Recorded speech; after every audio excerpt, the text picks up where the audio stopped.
Doctor Zahidur Rahman, আপনার কি মনে হয় যে ট্যাগিংয়ের ক্ষেত্রে আসলে আমরা দেখছি যে ফ্রেমিং এবং ট্যাগিং এটা রাজনীতিতে অনেক ইম্পর্টেন্ট, ইলেকশনের আগে এটা ভীষণভাবে হচ্ছে, সবাই করছে, যেটা মুজিবুর রহমান মঞ্জু বললেন, কে বেশি এগিয়ে আছে? এগিয়ে যাওয়ার কথা পরে আসি। প্রথমে আমি মনে করি একটা দল আরেকটা দলকে সমালোচনা করার প্রবণতা থাকা উচিত। মানে আমি যখন কারোর সাথে আমার ডিফারেন্স দেখাতে চাই, আমি ভালো কি করছি আবার তুমি খারাপ কি করছো, আমি সেটা দেখানোর চেষ্টা করব। আমার চাওয়া যেটা সেটা খুব সিম্পল, সেটা হচ্ছে আমরা যেন কোনো মিসইনফরমেশন এবং জরুরিভাবে ডিসইনফরমেশন যেন না ছড়াই, এটা হলো।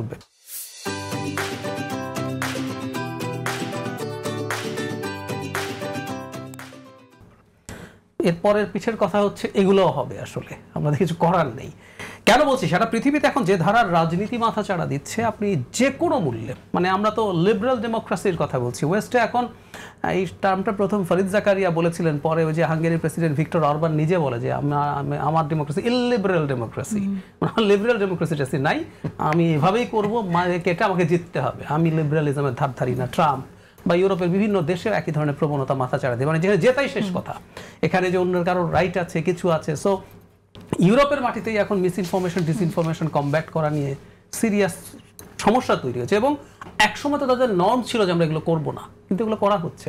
আর সেই তুলনায় বাংলাদেশ, আমরা দীর্ঘদিন শেখ হাসিনার শাসনের অধীনে থেকে আমাদের মধ্যে খানিকটা শেখ হাসিনা কম বেশি রয়েই গেছে, ফলে এই প্রবণতা আছে, এটা চলবে। এখন এগিয়ে থাকার কথা বলছেন, আমি এটাতে একেবারে মানে বিরাট ব্যবধানে এগিয়ে আছে জামায়াতে ইসলামী, এবং খুবই সারপ্রাইজিংলি যে দলটা ইসলামের নামে রাজনীতি করে, যাদের নামের সাথে ইসলাম আছে, যাদের ছাত্র সংগঠনের নামও ইসলামী ছাত্র শিবির, তারা অনেক ফ্রেমিং করে। আমি নিজেও এ ধরনের শিকার হয়েছে, ডিসইনফরমেশন দিয়ে ফ্রেমিং করা আছে। আমি একটা উদাহরণ দিই, সর্বমিত্র চাকমা সবাইকে পিটিয়ে তুলে দিচ্ছেন সবাইকে। তো আমি বলেছি ভ্রাম্যমান দোকান উচ্ছেদ করার অধিকার কারো থাকা উচিত না, আমি এভাবেই বলেছি।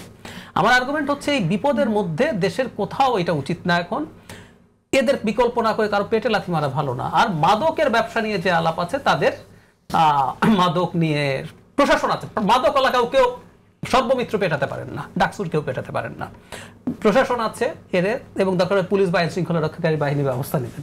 একটা ফটোকার্ড বানানো হয়েছে, কোথাও কোনো মাদক ব্যবসায়ীকে উচ্ছেদ করার অধিকার কারো নাই, জাহিদুর রহমান। তো এখন আমাকে মাদক বন্ধু টন্ধু নানান খেতাব টেতাব দেওয়া হয়েছে, দিয়ে আমাকে এখন এভাবে এরকম দিয়ে আমাকে দিয়ে খেতাব দিয়ে আমাকে নিয়ে আলোচনা করেন, গুরুত্বপূর্ণ ইনফ্লুয়েন্সাররা লেখেন, এই হচ্ছে অবস্থা। তো আমি দেখতে পাচ্ছি তো আসলে কি হল ব্যাপারগুলো, তারা এগিয়ে আছে, তবে আমি খানিকটা মেনে নিয়েছি এই প্রসেসের মধ্য দিয়ে আসলে কম বেশি আমাদের যেতে হবে। আচ্ছা, মুজিবুর রহমান মঞ্জু, আপনি কি এগ্রি করেন কিনা যে তারা এগিয়ে আছে? যদি থাকে তাহলে আসলে লাভ কি হবে?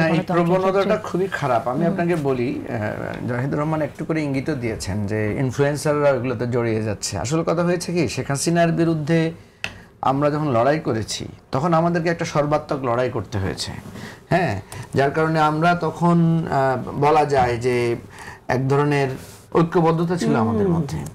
এই ঐক্যবদ্ধতা ওই যে বলে না যে আমরা যখন লাঠি ধরেছি, মানে আমি এই উদাহরণটা এভাবে দেই, যুদ্ধের সময় অস্ত্র ধরাটা হচ্ছে বৈধ, অস্ত্র না ধরাটাই বরং মানে দেশপ্রেমের বিপরীত জিনিস।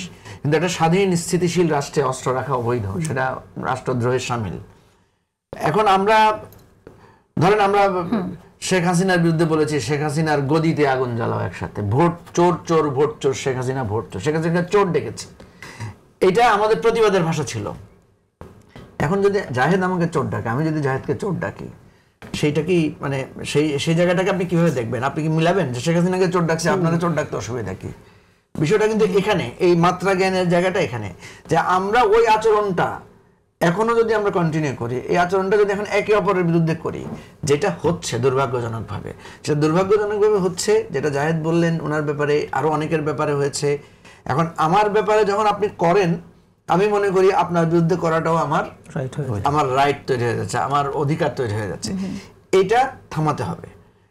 আমি মনে করি ডাক্তার জাহেদ হয়তো তিনি যেহেতু মানে মানে যাদের দ্বারা আক্রান্ত হয়েছেন উনি তাদেরকে মনে করছেন এগিয়ে আছেন, আমি মনে করছি কেউ পিছিয়ে নাই, একেবারে পিছিয়ে আছে এটা বলা যাবে না। আপনাকে আমি একেবারে, যদিও রিলেটেড আমাদের সাথে হয়েছে, আপনি দেখবেন ফুয়াদ সম্পর্কে, ব্যারিস্টার ফুয়াদ সম্পর্কে খুবই অন্যায্য, খুবই নোংরা, খুবই বাজেভাবে এক ধরনের মানে প্রোপাগান্ডা শুরু হয়েছে। আমি অবাক হয়ে গেছি। আমাদেরই এক সাংবাদিক বন্ধু, মানে আমাদেরই এক নারী সাংবাদিক আমেরিকায় থাকেন, সে সমস্ত বিষয় শেয়ার করেছে। একটা নারী এই ধরনের জিনিস, ফেক জিনিস, নোংরা জিনিস শেয়ার করতে পারে, এটা কল্পনা করা যায় না। এটা কারা করতে পারে বলে আপনি মনে করেন? আসলে কারা করছে? মজার ঘটনা হচ্ছে এটা আমি দেখেছি যে আওয়ামী প্রোপাগান্ডিস্টরাই শুরু করেছে। দুর্ভাগ্যজনকভাবে এখন দেখছি ফুয়াদ হয়তো কিছু কথা, ফুয়াদ তো একটু অ্যাগ্রেসিভ কথাবার্তা বলে, তো কোনো সন্দেহ নাই তার কথাটা একটু ভাইব্রেন্ট হয়, তো যার স্বার্থেই লেগেছে তারাই বলছে। এখন আমি দেখেছি যে বিএনপি পন্থী অনেকেও দেখা গেছে যে ফুয়াদের বিরুদ্ধে ওই সমস্ত প্রোপাগান্ডাগুলোকে শেয়ার দিচ্ছে। তো আমাদের পলিসি হওয়া উচিত, যেমন আমি মনে করি আমার বিরুদ্ধে যদি কেউ ওই ধরনের নোংরা কিছু করেও আমিও যদি তার বিরুদ্ধে নোংরা করি তাহলে এটা থামবে না, তো এটা অনবরত চলতে থাকবে। আমাদের এই জায়গায় থামতে হবে। আমি জাহিদকে বলবো যে আপনার বিরুদ্ধে মাদক বন্ধু করেছে, আপনি কাউকে আবার যৌন বন্ধু বা ওই ধরনের কিছু করেন না, একদমই আপনি এটা থাকেন।